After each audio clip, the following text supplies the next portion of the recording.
कभी कभी इंसान मोहब्बत से नहीं, दर्द से बिछड़ता है, और शायद यही दर्द एम्मा की जिंदगी का मुकद्दर बन गया।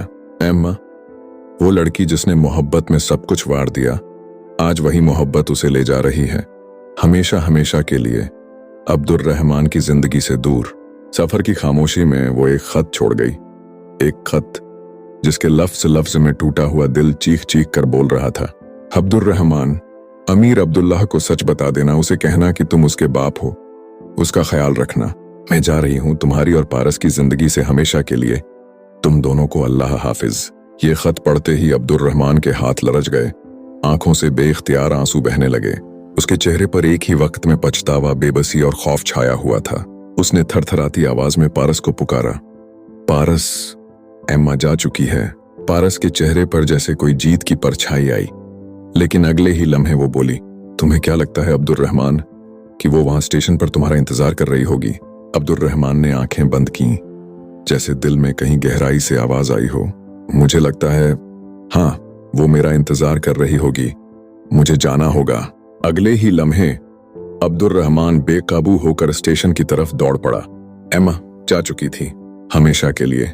उधर पाकिस्तान में जब वो तन्हा खामोश कदमों से अपने घर पहुंची तो हर आंख हैरत से उसे तकने लगी।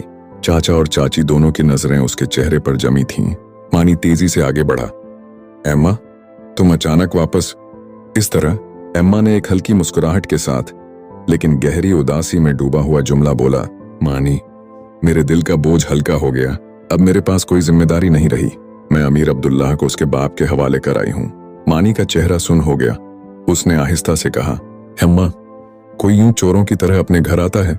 तुम मुझे बता देती, मैं लेने आ जाता। एम्मा ने सर झुकाते हुए सिर्फ इतना कहा, अब जो सफर मेरी जिंदगी में दरपेश है उसमें मुझे किसी की जरूरत नहीं। मैं अब खाली हाथ हूं, जैसे किसी भिखारी का कशकोल।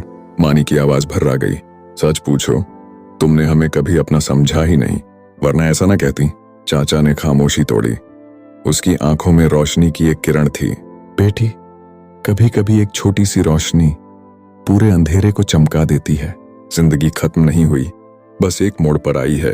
दूसरी तरफ अब्दुल रहमान अब अपने अंदर जलती हुई आग को तस्लीम कर चुका था। पारस के सामने वो एतराफ करता है, ये आग मैंने खुद लगाई है और अब मैं ही इसे बुझाऊंगा।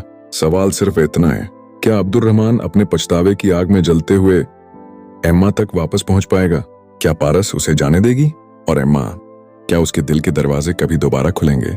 ये सब जानने के लिए देखना न भूलें महशर की आने वाली जबरदस्त कश्त। और आखिर में सवाल आपके लिए, क्या आपके ख्याल में अब्दुल रहमान को पाकिस्तान जाकर एम्मा से माफी मांगनी चाहिए? क्या एम्मा उसे माफ कर देगी? अपनी राय जरूर कमेंट्स में बताइए।